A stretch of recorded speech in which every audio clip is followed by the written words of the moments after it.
What do you get when you mix an Atlanta foodie, a proud HBCU graduate, a passionate educator, and someone who can turn real life challenges into laughter? You get an episode you don't want to miss.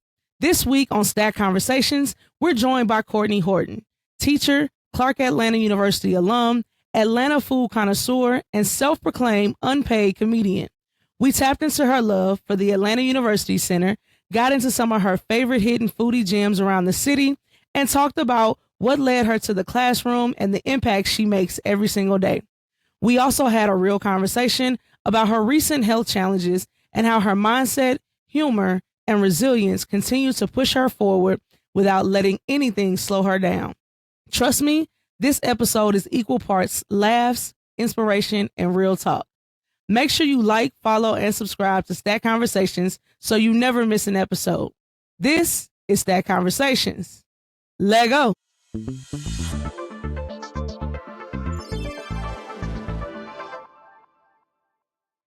What's up, family, and welcome to Stack Conversations with Sweetie Bricks, where we build Lego and talk about life one brick at a time.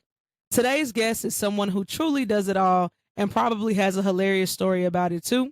We're joined by Courtney Horton, teacher by day, proud Clark Atlanta University alumna by legacy, Atlanta foodie by passion, and an unpaid comedian by pure talent. She's out here shaping young minds in the classroom, then turning around and giving 5-star food reviews with a side of jokes all across the city.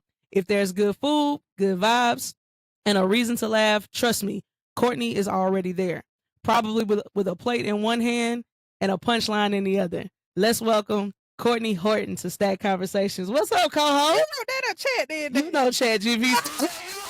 Okay. That was good. I need that intro for everywhere I go in life. Listen. I know what I write what I know about people, and then I just need a little extra help because just need a little prompt. The help it made it sound real good though. Never hurt nobody. I sound good, girl. You is somebody. I am somebody. Yes, Rest in you peace, are. Jesse. Well, listen. Welcome to Stack Conversations, friend. I'm so happy to have you here. I'm excited because excited too. I'm happy to you're be not here. like a professional Lego builder, but you're a casual Lego builder. I'm a casual Lego builder. It's therapeutic to me. Okay. So, yeah. And so you brought something to build today. What'd you bring? I did. I brought the lovely sunflowers. Okay. All right. Sunflowers. So I'm assuming that Lego Botanicals are your favorite. Yes, Lego Botanicals are my favorite. I've done the orchid. I've done a couple of the wildflower sets, and I have them displayed in my home, and I love them. And this was one that someone actually gifted to me. So yes, I love the flowers. Okay, cool. So shout out, you get yourself started. All If right. you want to go ahead and open that up, Now, start separating your pieces. I'm a sorter. I am 100% not a sorter. You're not a sorter. Not at all. I feel like for me, it's a waste of time. But I know how it helps a lot of for people. me, it says you don't like structure. You don't like organization. Is that what it is? That's what that is. I can probably tell what your classroom looks like. Hey, I'm not even gonna lie. She right. My classroom. I'm not gonna say that. Look, I'm also a PE teacher, right? So there is structure, right? Organization, it could be improved. Negotiable. There's some work that can be done. I'm just gonna say that. Let's just say every time my wife comes into my room, she has to straighten my desk. So I gotta ask you. I know you said botanicals are your favorite. So what is your first memory of Lego, or what was like your first Lego set that you actually built? My first memory of Lego is kind of as a child, just like casually having the Lego bricks, and also Lego, not Legos. You know, culturally we like to add an S on stuff. Always. Kroger's. Yeah. So the Lego legacy for me began probably elementary school. Yeah. Like just having the big box of random Legos, because I don't feel like the sets were so popular when we were little. Like, yeah. I think they probably had, like the traditional bricks, and it's like you can make this, you can make that, kind of get your engineering brain going. But I don't remember it having the elaborate sets, because I remember being amazed by like little round pieces, and when they would give you like multiple people and the parts for the people to build. But my first adult memory of Lego is probably when they started introducing the botanicals. And I was like, oh, this is cool. I like this. This is an option other than just, having a bag of bricks and making houses and seeing how tall you can build a tower. So were you a were you a Lego kid? Did you have the bricks, or did you just have So- memories of it? I would say I wasn't a Lego kid specifically because I didn't like, oh my God, I gotta have these Legos for Christmas. This is a set I want, like that. But I was a casual builder. Like, we had them at the house, like in the big toy box of all the random stuff. Like, my cousins and I would have them and, dump them all over the floor and lose that one piece that your mama step on and now she pissed at you. So it wasn't necessarily like this is a must-have item for me, but I did enjoy them whenever I had them to build. I think it's very interesting. As we get older, we change and we shift. I had some toys, but there were just certain things that you lean more towards. So for Right. me, it was like more the sports, Mhm. I was more so the basketball, going outside, hitting baseballs. I really was not a Lego kid. And then here I am as an adult, and now I'm just all enamored by new Lego sets. I think I'm a bigger kid now than when I was actually a kid. Like, No, for sure. now that I have adult money to That's do it. kid things, that's what I want to do. That's exactly what it is. Now we are in charge of what we want to spend our money on. And so we go purchase all of the things that our parents would have been like, Exactly. absolutely Right. not. Because I bought my first pair of Jordans as like a 25, 26-year-old adult because I was like, ooh, I can do this now. Mhm. I ain't got to just circle it in the East Bay book and hope Santa Claus like me enough to bring it. Right. I can do something about it. Yeah. What does Lego do for you when you're building? It calms my mind. So it gets me to focus on one task because I'm self-diagnosed ADHD. Mhm. I think we all got a little bit of spectrum in us. That's why Okay. it's a spectrum. We're just at different ends. And I feel like it calms my mind. I have to focus on that hand-eye coordination of doing different tasks because one thing, random fact, I have what is called peripheral neuropathy as a result of chemotherapy treatment. We can talk about that later. But so the feeling and sensation in my hands is as if my fingers are asleep all the time. Sure. So sometimes it messes with my dexterity. I feel like it helps me with that.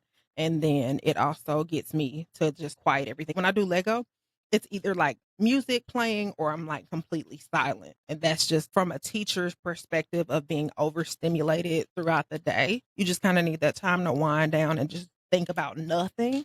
And that's what Lego does for me.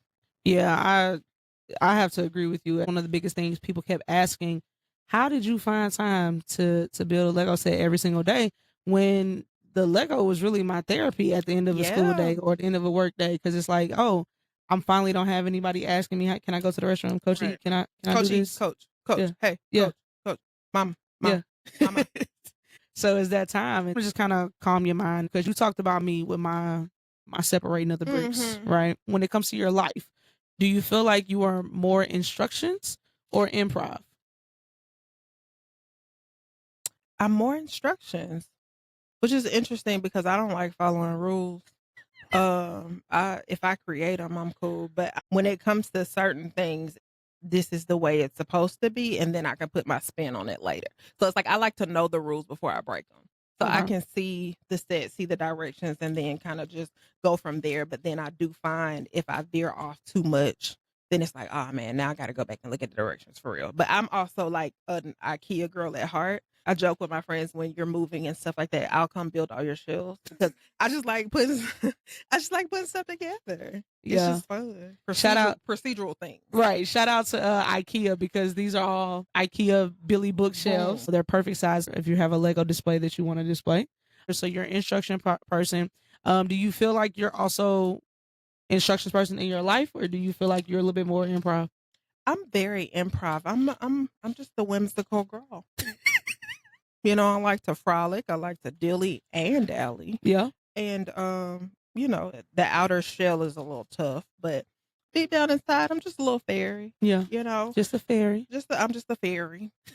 Has it always been true for you, even at a young age? No, because I'm the firstborn daughter of a firstborn daughter. And when people talk about like the archetype of a person, I definitely believe that. So it's like, whatever your zodiac is, whatever sun, moon, stars you were born under, all the things that people think shape their personality. Mhm. I think like birth order has far more meaning.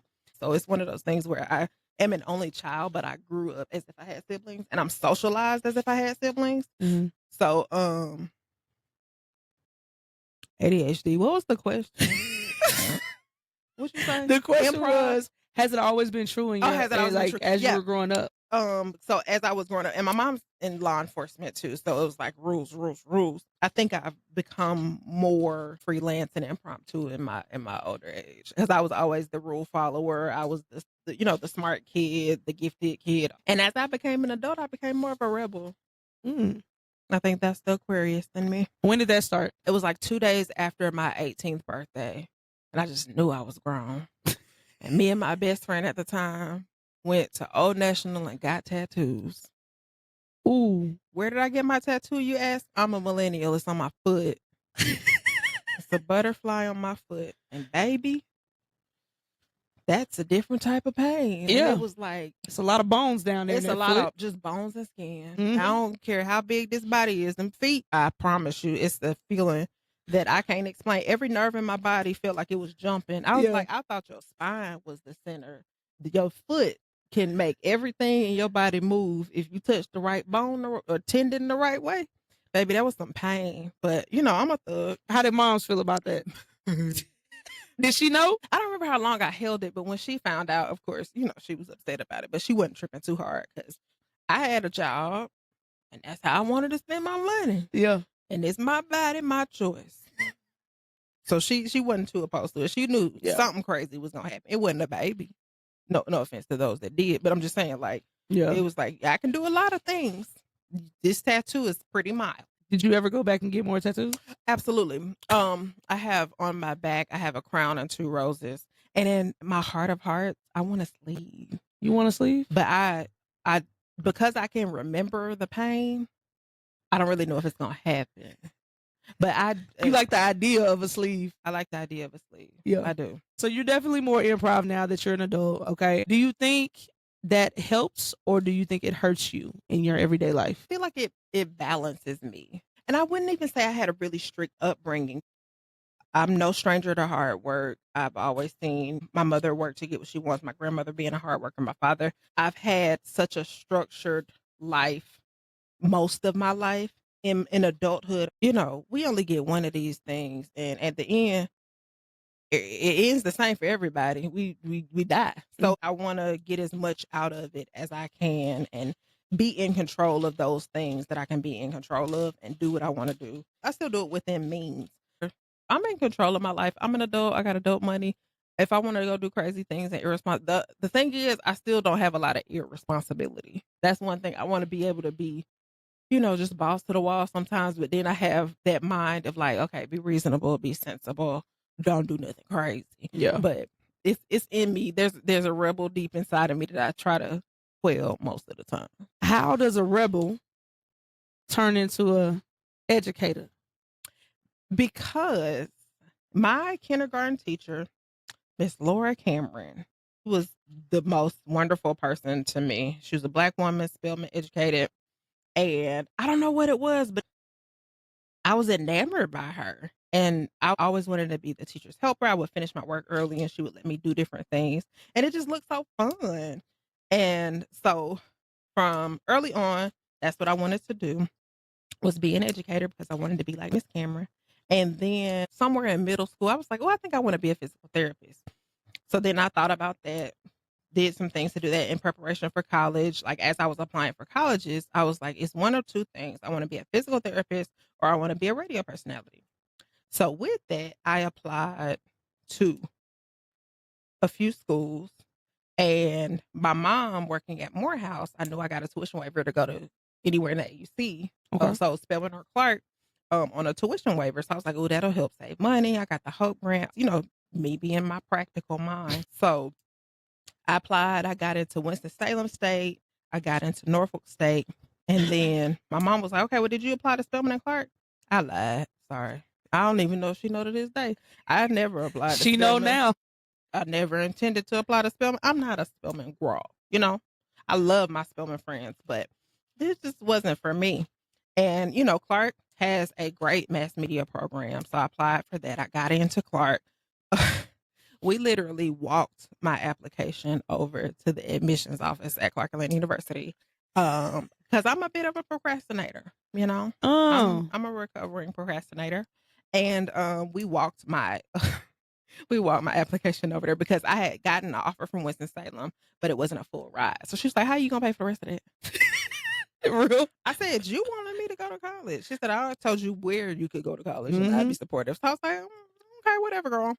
So then I got my on the spot acceptance because I still held it down with the academics. So I got my acceptance on the spot, and it was like the next week was orientation. And I don't think she was like, did you hear back from spelling? I said, you know what? I didn't.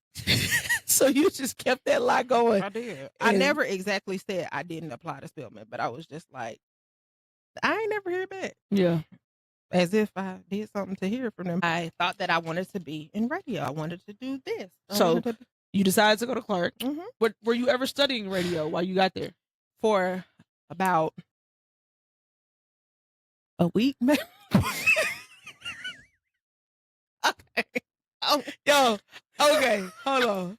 I was expecting at least like a semester. No. I was expecting a semester. So no, let me tell you. I was a part of a program at Morehouse called Upward Bound. And the Upward Bound program was a wonderful program. Help you prepare for college, take you on tours, go see different places. At my summer bridge year, which is the year that you graduate high school preparing to go to college, they kind of give you like an opportunity for mentorship. And so I did some stuff at the radio station. I loved it, all that stuff. I enjoyed working with the younger students in Upward Bound. And so that's when I was like, okay, let me visit this teaching thing again. And I said, okay, boom, I'm going to change my major to English, and I can still take a journalism route, or I can go ahead and get certified to be an educator.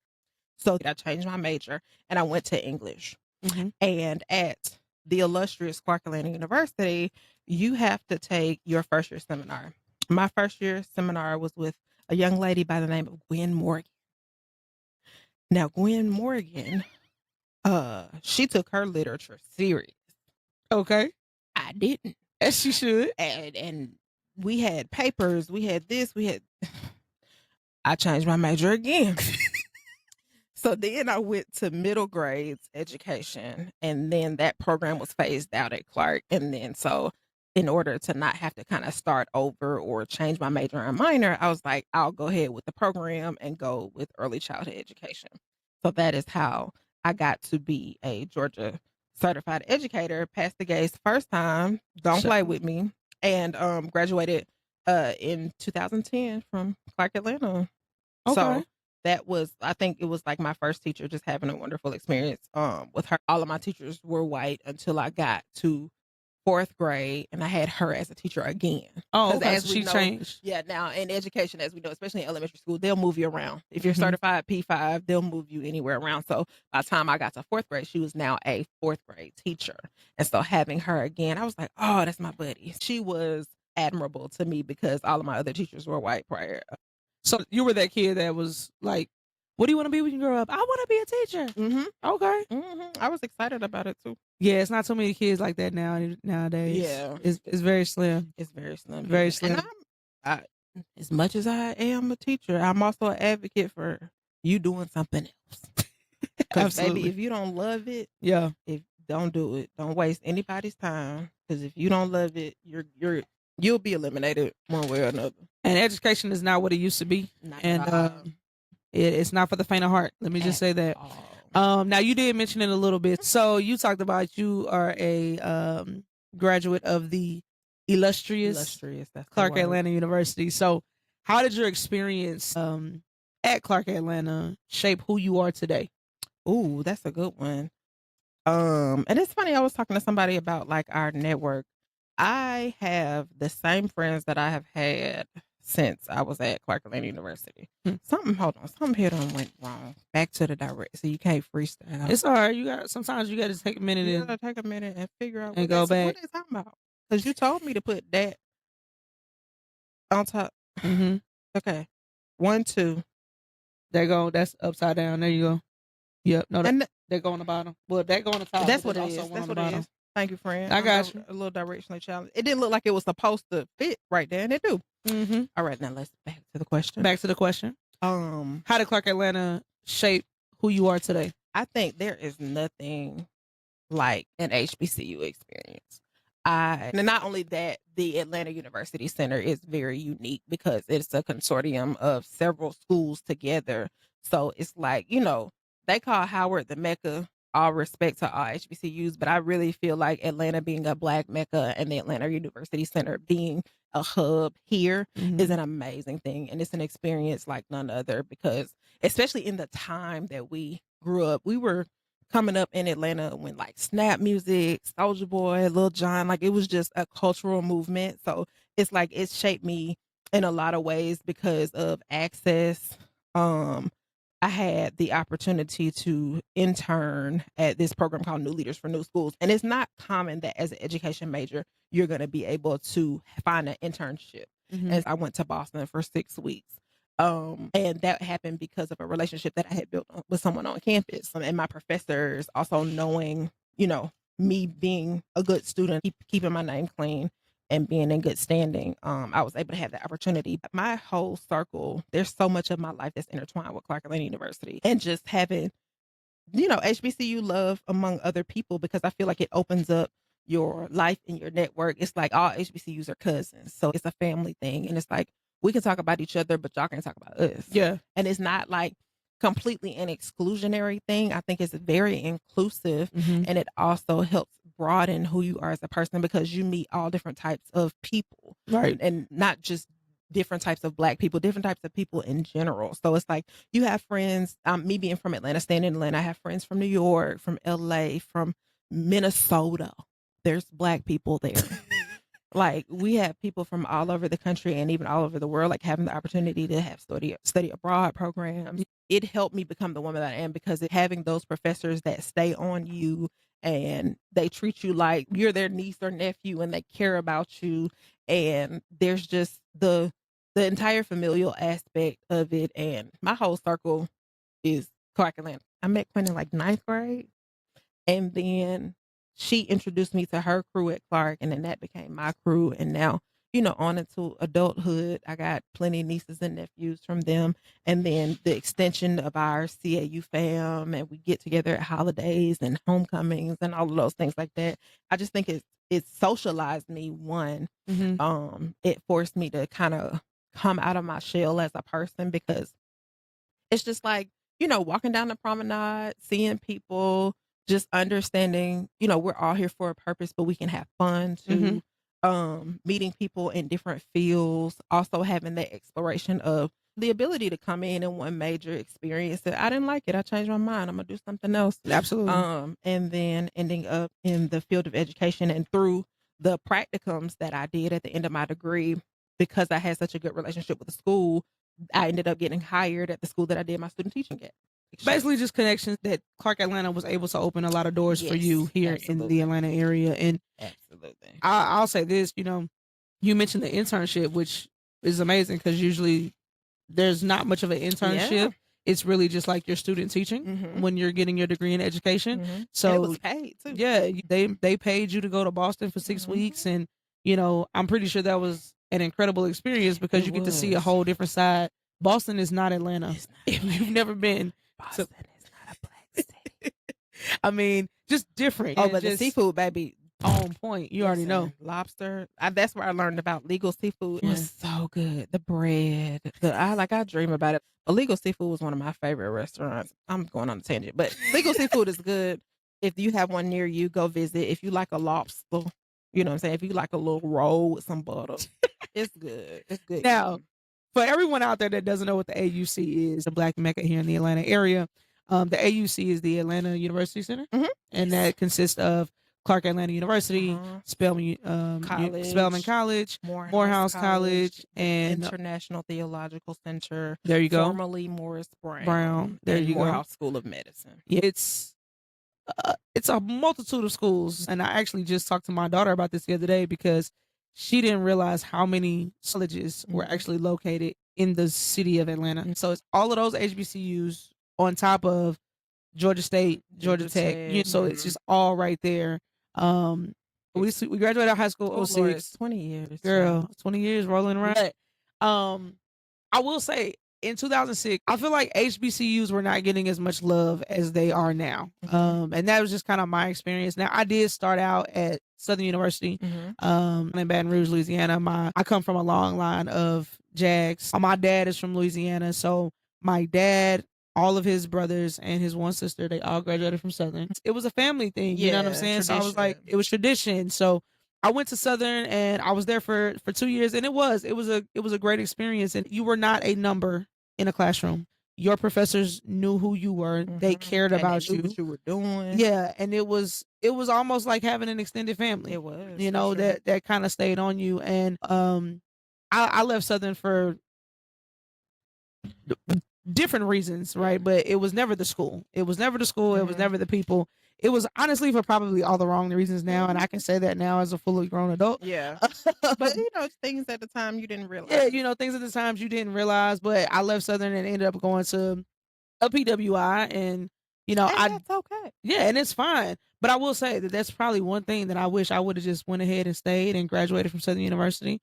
Now HBCUs are getting all the love that they deserve, and they deserve every last bit of it. I'm a huge advocate for students being able to attend HBCUs, but now I think more of my students are talking about attending HBCUs than they are talking about some other schools. You know, like Kennesaw State, and their first choice is HBCU. Yeah. And then your backup plan now is your Kennesaw State, your Georgia States. HBCUs are expensive. So Yeah, they are, especially the ones in the AUC. I'm not gonna lie to you, like, love those schools, but they are all it's expensive. private institutions. Private institutions. There are some state HBCUs, which of course will be less, but it's a choice. It's a decision, and for families that have that legacy, that's helpful as well. Because sometimes they'll have like legacy scholarships if you have family members that attended the university before you. So it's a choice, and it's a blessing that I was able to go. Because if my mom didn't work in Morehouse, I probably wouldn't have been at Clark Atlanta. Yeah. Did your mom was she a graduate of? No, she wasn't. She went to Atlanta Metro. Okay. I didn't really have to say it like that. But yeah. but it's you, so it makes sense. No, she didn't, but she started working there when I was 3 years old. Yeah.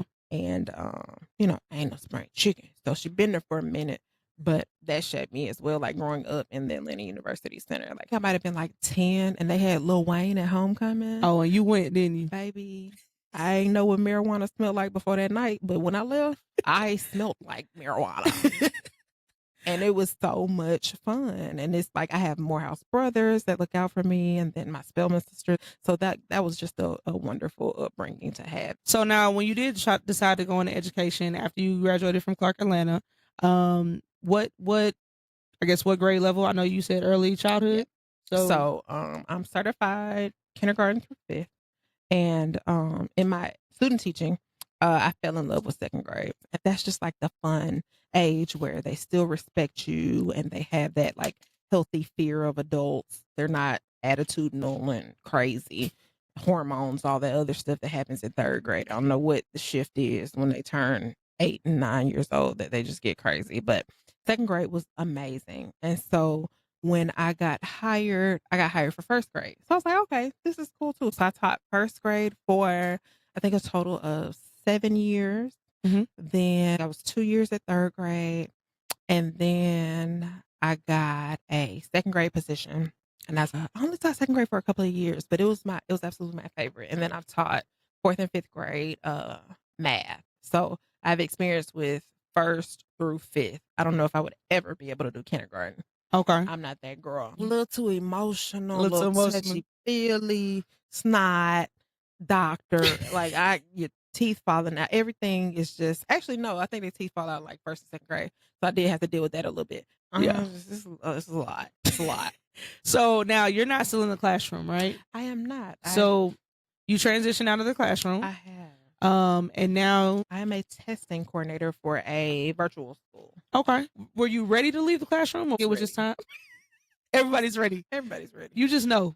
You just know. And I did not want to become one of those, miserable teachers that needs to leave, that doesn't leave. We all know them. Yeah. It was kind of twofold. Because I was coming back off of leave after an illness, and they were like, hey, we have this opportunity for you. And considering that you may have to be out for doctor's appointments, it'll help provide some consistency for you as well as the students. And it was like testing coordinator. And I was like, oh my gosh, yes. Because again, my original mind is organization and structure. And it was like experiencing testing. Last year, I was like, I know some things that we can improve. And also not being so far removed from the classroom, I still have that empathy for teachers and understand their need. I have a fresh perspective, whereas a lot of times I feel like admin is so far removed from the classroom that they don't understand the struggle. And it's like, no, boo, I was there last year. I know what we did. I know how we can make it better. It feels impactful. And my teachers appreciate me. Like, I got a thank you text from a harsh critic today. And I was like, oh, I'm doing it. I was like, you gave me a compliment. Oh, yes, ma'am. I'm going to eat this up. But yeah, I definitely enjoy it. It's challenging. It's stretching my brain, baby. That's why me and Legos has been tight. We've been here with it. You got like a regular bill going on every night. Every night, because even if I just do one little flower, it's like I need my mind to not have to think about. And then like mindless ratchet TV. I like Housewives. So Okay. ratchet TV, Lego calms me. Okay. Yeah. Now I gotta give y'all a little backstory. So Courtney and I actually met. Yo, it's been like 8 years now. Yeah, That's 2018. wild. It was 2018. Super Bowl. Yeah, randomly, my mom was like, "Hey, let's volunteer at the Super Bowl because Super Bowl's coming to Atlanta." So when the Super Bowl comes to your city, generally there is a organization that is in charge of basically getting volunteers to work the Super Bowl. And when I say the volunteers, events around the Super Bowl, like just volunteers, right? no pay. All day. Zero pay, right? In the city, in the heat, with And- the people. And we applied. No murk. Right. We applied and we don't know each other. Okay. No. But we applied, and in the application process, it's like there's a little question at the bottom, and it's like, hey, are you interested in maybe a leadership position? You check the box. Mhm. You don't know what's going to happen. They interview you. So randomly, we get selected. And there were probably, I want to say 300. It was a couple hundred. So we get this random email. It's like, oh, you've been selected to be a volunteer. And not only are you going to be selected to be a volunteer, you're also going to be a team ATL lead Captain.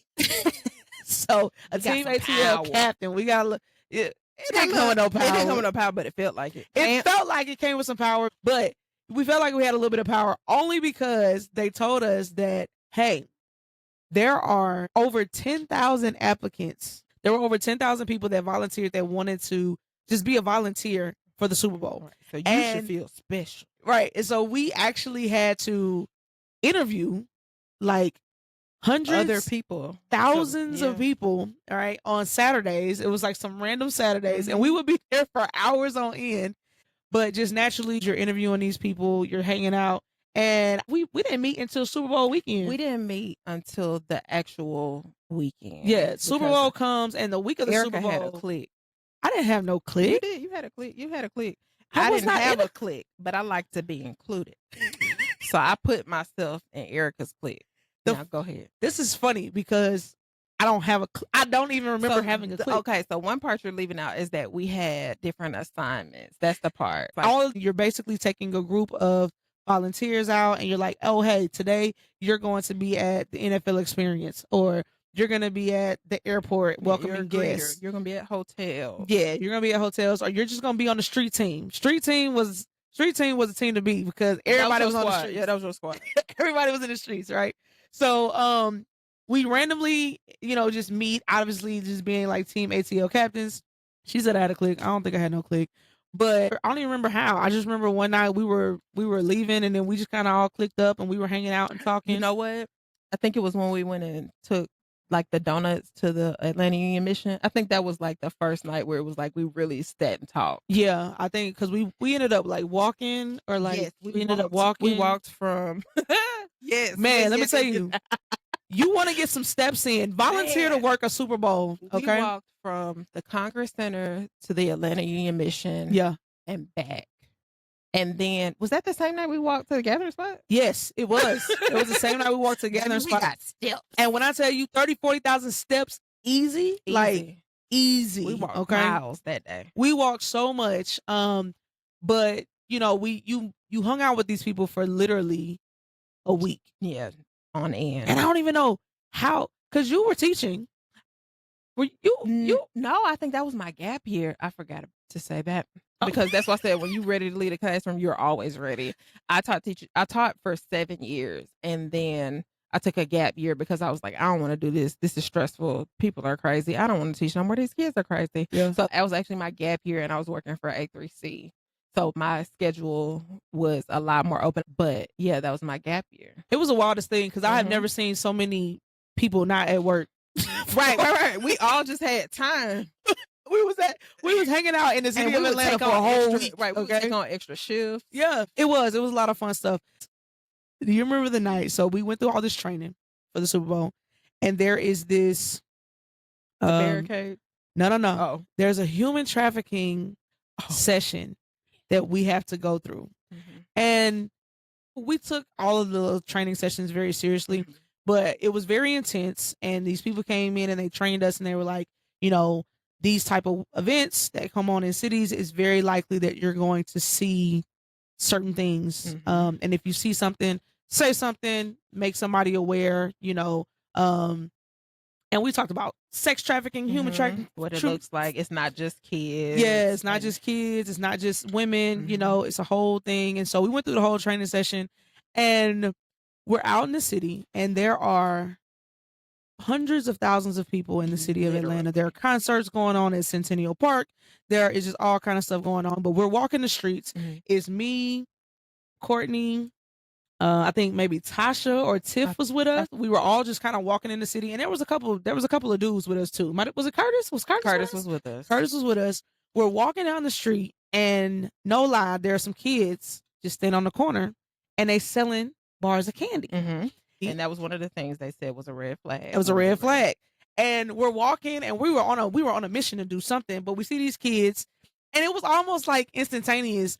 We saw the kids, we walked past the kids, and then we all realized, and we saw a guy across the street, and then we all looked at each other, and we were all like, that's trafficking. That's trafficking. They trafficking them kids, because you can see it was like just kids standing on the corner. There's no adult near them. They're just selling candy. Tell the guy was looking weird. He was not in proximity to the kids, but you could tell he was watching them.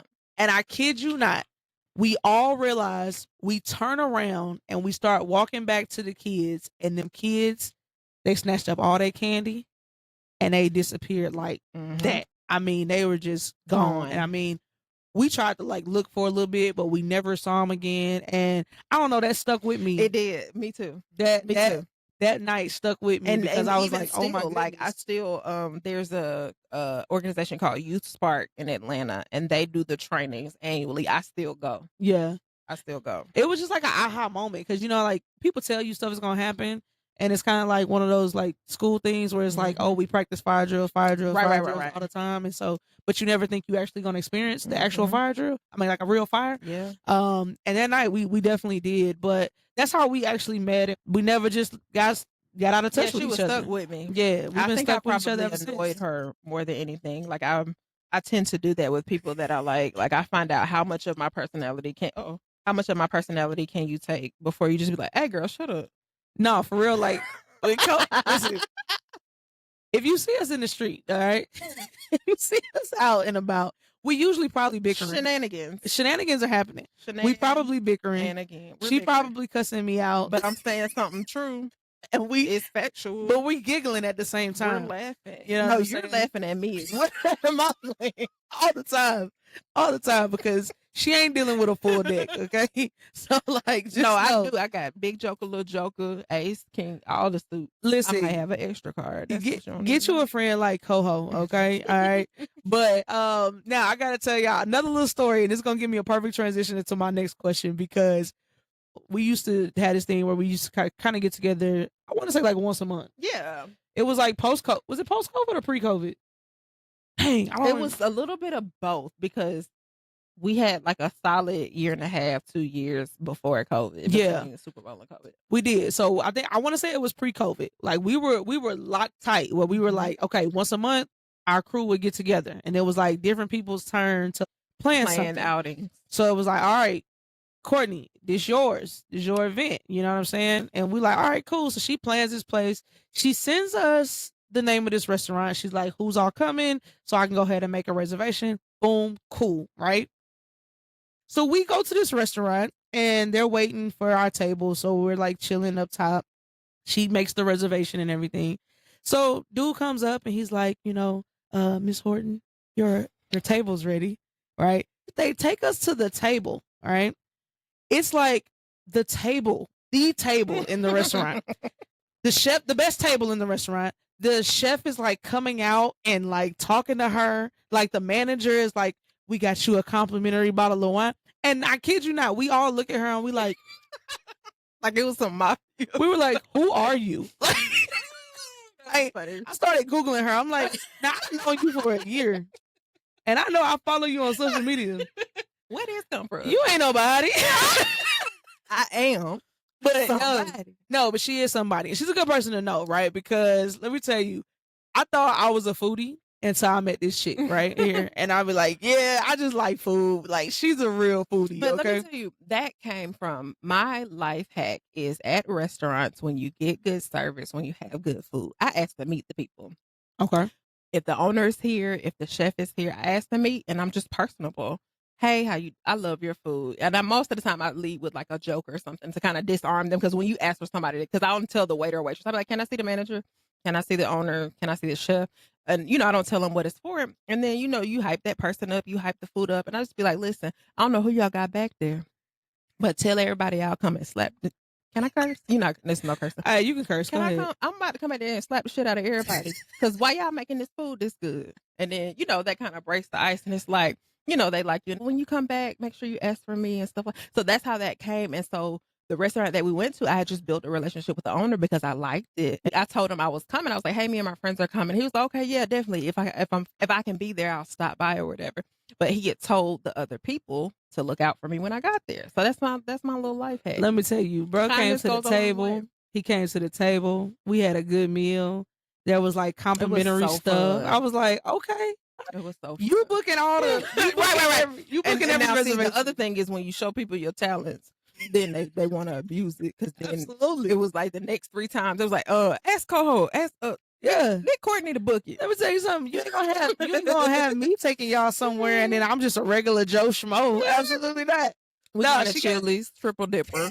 But you got some pull in a lot of places, and I say that because obviously you just make connections very easily. But obviously, big foodie. Yes. Right. Love. Anytime I'm going somewhere or I got people in the city, sometimes I'll just send her a random text. Hey, listen, I'm looking for this, and this, and I got this much money. And she like, boom, 5 restaurants right here that you need to go check out. I tell you, everybody does that. I had a coworker text me the other day because I shared some stuff with him. He was like, hey, I'm trying to try something new today. So I said, oh, boom. I just went down my whole little list and he was like, okay, cool. Appreciate it. And I enjoy, like, that's the acts of service is a love language for me. So like, I enjoy doing that for people. So I do it all the time. So where'd that come from? When did your affection for just going out, finding new places? Oh, it's never no chain. It's usually like a mom and pop or just some really unique places. So when did that start? Like from childhood, my father is a really good cook and baker. So we would cook together. Same thing with my grandmother and my mother. So I got it on both sides of like the love for food and the love for cooking and the communal act of having a meal with other people. I was that household where we're sitting at the table together, we're eating. This is what she made. Like, I came from the generation of this is what you get and you don't pitch fit. So it wasn't like you eating what I cooked. Right. Oh, I want McDonald's. Oh, I want pizza. Everybody wants something different. These new kids spoil. That's the problem. They ain't never had to sit there with peas and rice and chicken and finish everything on that plate, even though you don't like green peas. Because you're going to sit there or you're going to be hungry forever. And so, meals were always communal. And then coming from a larger family and in the bigger aspect, when we got together, it would always be over a meal. So I've always enjoyed, good food. I feel like I have good taste. So it's like I enjoy cooking and I enjoy, eating. So it's like I love, going to a new restaurant, trying a new thing, trying a new experience, and also just supporting businesses in the area. And I love a good mom and pop. No shade to chains, but it's just a different level of service. Like I feel like post COVID, a lot of things have changed. So especially now, I feel like it's nice to have a genuinely good restaurant experience, just because hospitality is hard, and so people have a lot of turnover. So I feel like, and especially in Atlanta, Child, everybody feel like they can open a restaurant and you can't. Do you feel like you could do more with your Atlanta foodie content? But content is hard. Do you feel like it's kind of like oversaturated right now, or do you just feel like it'll take away from the enjoyment for you? I think so. My phone is full of stuff. Yeah. But it's just, for me, I'm a perfectionist. I feel like everything has to be at a level that, people will like it. I have a page. I have my Coho Cooks page where I would cook or have different food experiences. But I think it's just one of those things where I enjoy it for me. Mm-hmm. And it's something that I'm kind of selfish with, just because I don't want any critique of it. And I feel like, when you open yourself up to the internet, to, Instagram, TikTok, however you choose to post, like, you open yourself to criticism. And I got a smart ass mouth. So I would be deterring my audience, because it's like, you may call it a critique. I took it to heart. I have thick skin, so I'm not truly offended, but I just love the banter of it. And I've thought about it, but it's hard to like be consistent with it. Yeah. So that's the thing. That's why I was like, I commend you, girl. 365 days of Legos. I can't do nothing for 365 days, but wake up and brush my teeth, wash my face. Listen, but you just gotta start. The plan. I'm definitely very similar to you. Mm-hmm. It's like there are a lot of times where, and even this year, right? I've been so focused on having the perfect podcast or the perfect content that sometimes me waiting on for perfection, I never get it. You'll never get started. And so I just had to get to the point where it's like, you know what? I'm just gonna do it. Yeah, it's like done is better than perfect. I'm just gonna post it, and it's just gonna be what it is. Yeah. And so once I got to that part, and I'm still struggling with it, I ain't gonna lie. And then also, I think being an educator and coming from a system where people would get in trouble for their social media and stuff like that, like, I've always been leery of like crossing lines. Yeah. And especially gets a little explicit with my language, but I you know what I'm saying? I don't want somebody to take something that I say or something that I do, and then, they showing my boss. And I would never do anything to compromise myself, but I feel like when you open yourself up to the internet, people start searching for you. Absolutely. People start finding stuff, and they make something out of nothing. I never wanted to like risk my livelihood for that, but I just overthink it. That's the moral of the story. So you are an Atlanta foodie, okay? Yes. What's the one spot? All right, you can only give me one. Did you hear that part? Uno. All right. What's one spot that you'll defend like it's your home team? Okay, so when you say home team, do you mean it's like Atlanta, or just like good food? Like Atlanta, this is the place I'm gonna go to. Give me some good food, and I will defend it, and I will tell anybody new to the city where they gotta go. Longhorns. I'm just playing. I told her, I said, if you act up on this podcast, I'm gonna get up and I'm gonna walk away. Listen, okay? When it comes to a chain, baby, Longhorn got me. We is locked in. Hey, it's me and my wife's favorite restaurant. That's what I tell you, baby. Give me that ribeye, but you gotta add the 7 pepper seasoning on it that they put on the sirloin that comes with the salad. But anyway, Longhorn is. I'm now. You didn't open up the door, so I gotta say this. Longhorn is the most consistent chain restaurant. Like, if you go to a Longhorn here, you're gonna have the same Longhorn. I don't think I have Tennessee. ever had to send food back to Longhorn. It's very rare that you're gonna go to a Longhorn and be disappointed. So shout out to Longhorn. And they love the people, because y'all put that Parmesan on everything. I'm not with that, but okay. Right now, at this moment, it's Saints and Council down in Colony Square. Saints and Council. And I think that, my answer would change vastly, because you said one. I'm gonna follow your direction. Saints and Council in Colony Square is so good. Like, even like my best friend that lives in Columbus, she came to Atlanta, and I found out that she went to Saints and Council without me. We almost came to blows. And I still bring it up because I don't let shit go. I still tell her, you remember you came to Atlanta and you went to Saints and Council without me? How dare you? And I am that person that if I take you to a place, know that it's my place. Yeah. Don't be, you know what I'm saying, all willy-nilly bringing random people, because then that's when you start getting complaints. And then, once the people start complaining, I take issue when places have to close down and stuff. So I'm a gatekeeper of some things. You can't be telling everybody about my spots. Yeah. I mean, you just told the whole internet about that spot. So don't go in Saints and Council acting up on them people's time, because they will not play with you. But it's good. The shrimp, the crab dip, the brunch. They have Dutch babies. Okay. So Dutch babies is where you put a cast iron skillet in the oven, and you take some oil and you get that all heated up, and then it's like you pour pancake batter inside of it, so it does this like big bubble thing, Mm-hmm. and then they put stuff inside of it, so it's like you can get a little berry compote. They have one that has like chicken and collard greens and stuff. It's good eating, good eating. So Saints and Council is my spot. Okay, Saints and Council is your spot, so I got to check that out. That's going on my list. Yes. Now this one opens up for you to have some more options. Okay, so if someone gave you a full day to eat your way through Atlanta, oh yeah, pulling it out, right?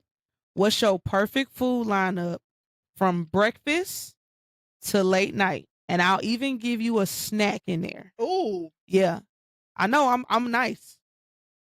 So you got breakfast. Okay, breakfast. You got lunch. Down, you have a snack, and you got a dinner, and you got a late night snack. Okay, breakfast. You got late night. I'm going to Toast on Lennox. Toast on Lennox. The original location. The original location on Lennox. They have a new one on 14th Street down by Spice House. So Lennox I'm going to Toast on Lennox. Okay. I'm getting that dip, and I'm getting maybe chicken and waffles. Okay. And a sweet tea. I get a sweet tea everywhere I go. I thought about doing an Instagram account that just critique sweet tea at restaurants. I was talking to my friend about it because I'm a sweet tea connoisseur. Okay, and then for lunch, you know what? For lunch, I'm gonna go to Saints and Council. Okay. I'm gonna get the shrimp dish. I'm gonna get that. I think is it a crab dip? Whatever their appetizer dip is. And a Dutch baby. Okay. And then they have a strawberry shortcake dessert. Why is you hitting me? Warm. Why is you hitting me? Because I want. Why do we do that? Culturally, I want you to understand that you need to pay attention to what I'm saying. This is serious. I got you. They have a warm strawberry shortcake where it's like the cake is cooked in this cast iron skillet, and then they have the compote, and then they have like ice cream. I'm like salivating. It's partly the don't be drooling on my mics. I'm not gonna drool on the mic. Okay, that's my lunch. All right. Now for my snack, I'm going to New York Sandwich Shop in the West End. Okay. And I'm gonna get a hot dog with chili and slaw. Okay. Now that's a West Side staple. If you know, you know. It's in the West End, across from where 559 used to be. It's in that plaza. And what's that on the corner? CVS. New York Sandwich Shop. It's two Asian ladies. There used to be the man in there, but don't go in there playing on them people's sign, because I don't know their names, but I've been going there for decades, and that's consistent too. Yeah. It's these two little Asian ladies. The tuna good too. It's like your grandma's tuna when she used to make it in the summertime. You was going to the pool and you wanted a tuna fish sandwich. Matter of fact, I'm gonna get that too. I'm gonna get a tuna fish sandwich dressed, lettuce, tomato, whatever the little sauce is. And a hot dog, a chili slaw dog. Okay. Now dinner. And I'm gonna get a Polish sausage for my mama because she like that.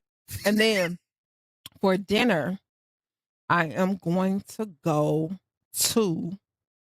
It's two places in my mind. I think I'm gonna go to Chops for dinner. Chops Lobster Bar. Well, the Lobster Bar is downstairs. The restaurant's upstairs. I'm going to Chops, and I'm gonna get that Dover sole. They gonna fillet it table side. And I'm gonna get the cream corn, and I don't know what other side I'm gonna get. I'm gonna get that Caesar. Mm-hmm.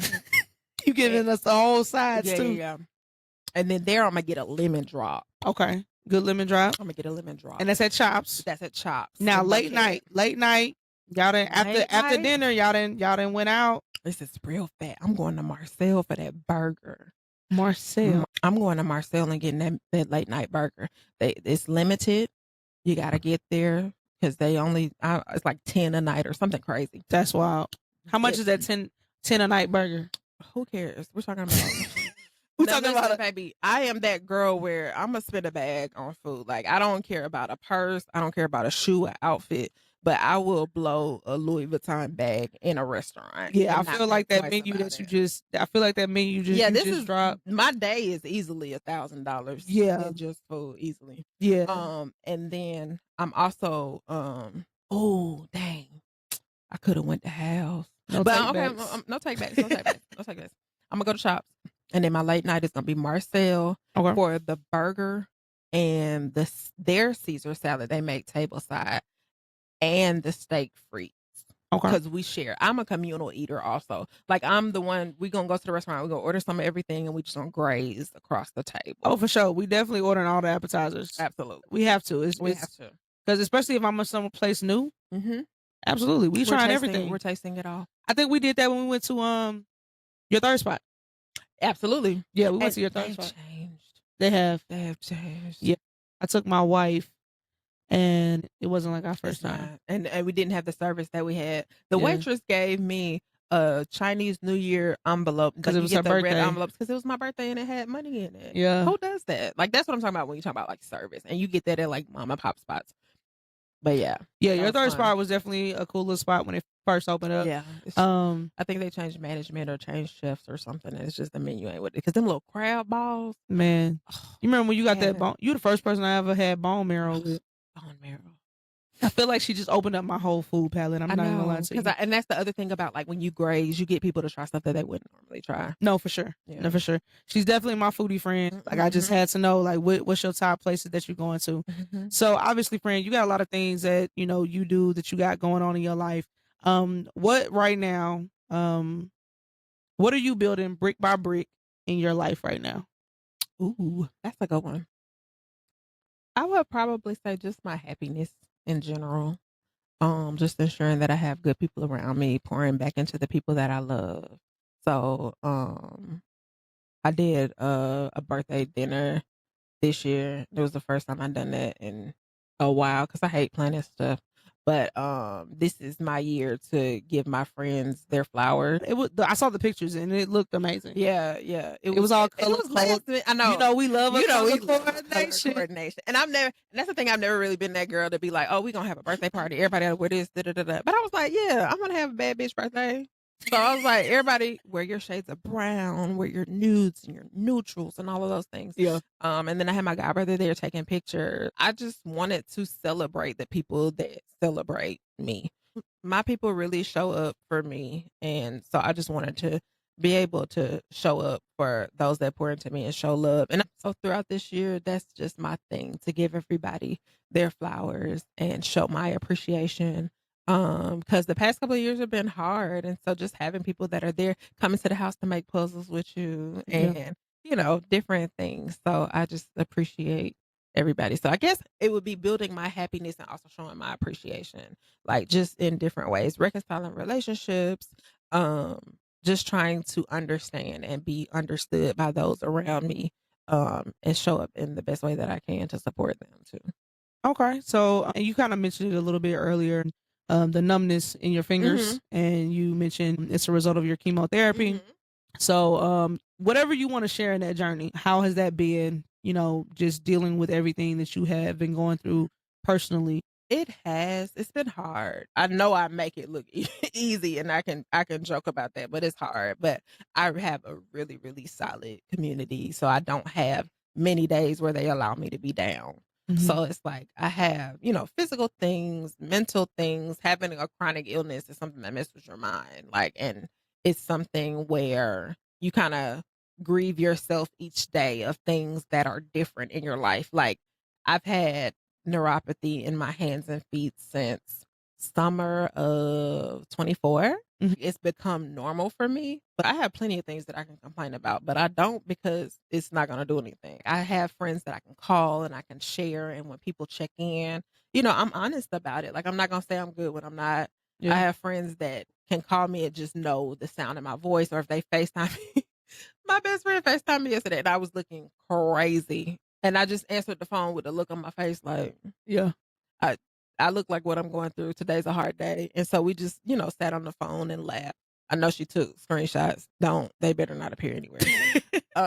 But yeah, it's been hard, but I also have so much to be grateful for. Like just my appreciation for life has definitely changed. Yeah. And that's why I say like I've always had that kind of rebellious thing, but now I feel like it's even more. And I'm also encouraging others to do the same. So you realize your mortality through other people's experiences. Mm-hmm. But then when it's your experience, it hits 10 times harder because it's like, there's plenty of times where I could have been gone. Mhm. And it's like, sometimes I have a morbid sense of humor. So there's certain things that I can't say to certain people, but I have my core that know I can go deep and dark and not think anything of it. I don't have any desires for self-harm or, leaving this place, but it's just I can be dark with them and they hold that space for me to be crazy because I Yeah. am a little bit.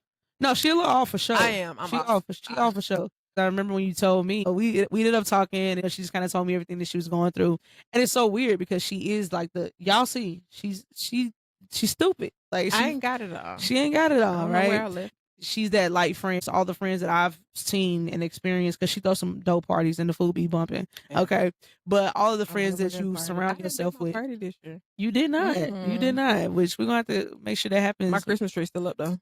I believe that. I 100% believe that. My Christmas tree been over 2 years. But she is. She's the light friend. She's the always joking friend. But you do have a great support system around you. Like your mom is dope. Obviously your pops, your family. I mean, she threw like this dope party. Oh yeah. Fuck Cancer Freak Nick. Funk Cancer Freak Nick. And I was like, I told my wife, I was like, we gotta go. Yeah. Like, we gotta go. We gotta celebrate this.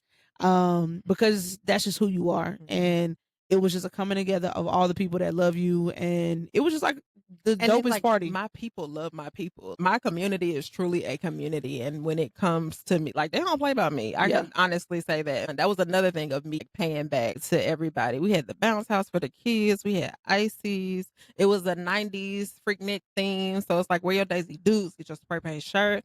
And it was a good time. It was a really good time. I love celebrating with my people, and if we can, do anything to come together and have a good time, because I just feel like we don't do that a lot anymore. Like people ain't just like throwing a cookout just to be like, "Hey man, come over, I'm throwing something on the grill." Nah, parties is now like hundreds of thousands of dollars. Yeah, and it's like you got to step and repeat. You got a flower wall. Who needs all that? This was a good old fashioned like hot dogs, hamburgers, field day. Field day, what it was. Yeah. But it was good. Bracelets. Good, and shout out to you. And I wanted to have you on here, obviously, because you're just comedic in everything that you do. But also just because you have so much insight from your education, also from your food experience, and just a true ATL right here. You know what I'm saying? Through and through. Through and through. Well, really, College Park is where I grew up. But it's Atlanta. Yeah, people be like, you from Atlanta? I'm not from Atlanta. I am not from Atlanta. She is all things Atlanta. Drink. And make sure my fries frick the last time they were cold.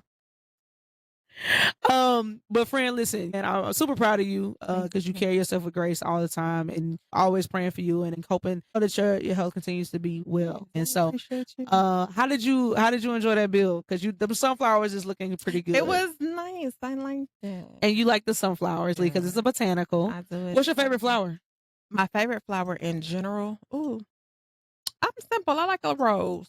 La rose. I like a rose. So did you get the pink roses or did you get the red roses? I have the pink ones. You have the pink ones. And then I have this set that's kind of a mix. I have the red ones. I saw the red ones. You saw the red ones? Yeah. Yeah. So I gave them to my wife one time. Yeah. But obviously I know the answer to this next question. Would you build Lego again? Obviously you will. I was eyeing in here. I'm going to do the Keith Haring set. I want to do the Up set. Okay. And then what else I say? The Up House? The Up House. Okay. Yeah, with the and you should be able to find that one anywhere. Yeah. Like she hurt my heart. The Pharrell one is. I didn't know that it was obsolete. So I have the Pharrell one like at this beautiful spot when you come downstairs, and the first thing people see. I didn't know that. And she's like, "Oh, I want that one," and I'm like, "Yeah, it just retired." Which you can still get it. You're just gonna pay a little bit more for it. Yeah. And that's why I say like I'm a mid-range Lego girl. Like I'll see things and it's like I want it, but then it's also like Lego want them coins. Yeah. They so want it's like, all okay, I'll get that later. But then it's like, oh, there's no later. So sad. Okay. Do you have a white whale Lego set? What is that? So a white whale Lego set is like, if you had endless amount of money, what set would you go out and buy? So like for me, mine is the Eiffel Tower. That's the one. It would either be the Titanic or the Harry Potter one. Which one? There's like this giant Hogwarts one that they have for Harry Potter. The Hogwarts castle. It's like the castle. Okay, so it's either that one or the Titanic one. Okay. Yeah, when it comes to like Millennium Falcon and all that, there's too many parts. I don't have that love for it. Titanic is not a small set. It's not, but it feels simple. Yeah. It feels like I know what the structure is going to be. Yeah. But I feel like the Millennium Falcon, that's a little out of my league. Yeah, I just watched one of my Lego friends build it, and it's a monster. So, friend, any little gem you want to leave us with? I think, and I was telling you this, like I respect your discipline for doing this for 365 days because it takes a lot of focus, and you have to definitely have the discipline to do the sets and then create the content, edit the videos and all that stuff. So I have mad respect for you for that. And then like just seeing this room in person, it's just like, dang, she really did. And this ain't even all of them. Yeah, I didn't already took down like over 200 and of there's them. some in the other room. There's a shelf over there that y'all can't see. And it's just like, wow, like you really did that. And you spent that coin. That's that dual income household. I ain't got it. But yeah, it's one of those things where it's like, wow, like you said you were gonna do it. You set up your plan, and you did it on your honeymoon. Yeah. Like Yeah. you in Europe doing Legos. Yeah, at the man. bistro on the corner. Yeah, I got a good wife, y'all. I ain't gonna lie to you. Are we really doing But that? no, she never hesitated. Like, she was like, okay, you need to figure out, because we're gonna be gone for like 17. Like, you need to at least have, this many sets just in case we don't have time to go to the Lego store. But I was going to a Lego store. Yeah, absolutely. Absolutely. I'm in Spain. Yeah. I ain't coming back. I'm going. I need me a Spanish Lego set. mean, I went to every Lego store that I came across while we were over there. Okay. I might have bought like one set. I was in France, and so like I got like a little bag tag, and it's like a little French flag. Oh, that's cute. But, yeah, shout out to my wife for Have you thought about like the Lego furniture? You know they have the little tables and stuff that people do. You're not that. What you mean, like actual furniture? Yeah, like there's like a Lego chest that looks like a big Lego brick, and then they have like I saw this girl on Instagram. She made her like coffee table. Yeah, I've seen some of those. I don't think I would ever see myself going that far. Okay. I think for me, the next thing I'm kind of focusing on, and I've talked about it before, is literally just like this whole Lego city. And I got some really dope concepts that I kind of want to do. Now, it is going to take me out of my comfort zone. I'm very much a set builder. You give me the instructions and I can build it. But this is more freelance. This is like mocks, like my own creation. Okay. And so I got some really dope ideas that I can't talk about because I don't want nobody stealing my stuff. Losers. But I'll tell you off camera. Okay. But yeah, it's gonna be real dope and it's gonna be very unique. And so yeah. But one thing I will say, can my person, of course, you can show off your person. She's gonna be in the city. She's gonna come visit the city. This is me. She has on a unicorn purple. Purple is my favorite color. And then she has unicorns because I told you I'm whimsical. And then I like the little two puffs. I took a couple of pictures. We had a little photo shoot because I changed my hair quite often, so I had to give her some options. We had a little 613 bust down or whatever. And she gonna come back and visit your city, so I can visit your city. Yes, please make sure that you come back and visit my city. And I'm gonna leave you with a little something. Yes, start that content. Come on, I mean, even if it's just simple food reviews, it ain't gotta be every day. Just start with like once a week. You know what I'm saying? Because you already have the content in your phone. You're right. You probably got enough content in your phone to post for at least. I do a year. At least a year. At least a year. So just do it. I will. You know what I'm saying? It ain't gotta be perfect. Just do it. Because I know I'll be over here looking at your page like, where Coho been? Because right, you just posted. I ain't gotta text you so much. You know what I'm saying? You're right. And thank you so much for coming. Thank you for sharing your story. And of course, coming to the table, building your beautiful sunflowers. I hope you enjoyed it. I did. It was fun. All right, y'all. Well, listen, y'all make sure y'all go follow my girl, Coho. All right. You are what? Coho 123? Coho 23. Coho 23 on Instagram, right? On Instagram. I am Coho Explains on TikTok. Coho Explains on TikTok. So y'all go follow her. And I'm gonna plug her food review. Well, my food page is Coho Cooks. It's in existence. It's just not. It's seasonal. So everybody go follow Coho Cooks because it's not gonna be seasonal anymore. She's gonna start posting all that content that she's been recording. Yes, I'm saying it. I'm putting it out there in the universe because now I'm holding you accountable, and I'm asking for all of her friends and family that's watching this. Stick with me here. I block people in real life. Stick with me here. All right. We gotta hold her accountable once a week. We need a new food review. Oh. All right, you can do that. Once a week, 52 weeks in a year. All right, family. Well, thank y'all for tuning in. This has been Stack Conversations, where we sit here and build Lego and talk about life one brick at a time. Y'all be blessed, and hopefully we'll see y'all again next week. Make sure y'all like, subscribe, and follow Stack Conversations on both Spotify and YouTube. Y'all be blessed. Peace. Cool beans. That was fun. Also, I've never done this before, but Okay, let's go. because I know you crazy. Because I know you crazy. Go ahead and share with the people. What do you want to be in your next life? Tell the people what you want to be. In my next life, I want to be an orca. Why? They're an apex predator. And have you ever seen the way they be flipping penguins? Like, I don't know. Like, they play with their food before they eat it. But they be chasing them because I do want to dwell in the ocean. I want to be able to swim and see all the things, but I also don't want to be in fear of my life. Like, if I was like a clownfish or something like Nemo, then I got predators. I got to live in my anemone. But if I'm an apex predator and I get to be in the ocean, I'm fucking shit up. I want to be an orca. So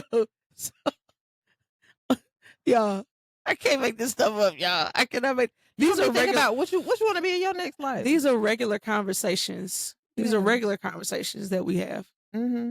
I don't have one. Like, I don't know. I don't think about it. Okay, if you I don't know if I want to be an animal. You want to be a person? You want to do this human experience again? I don't know.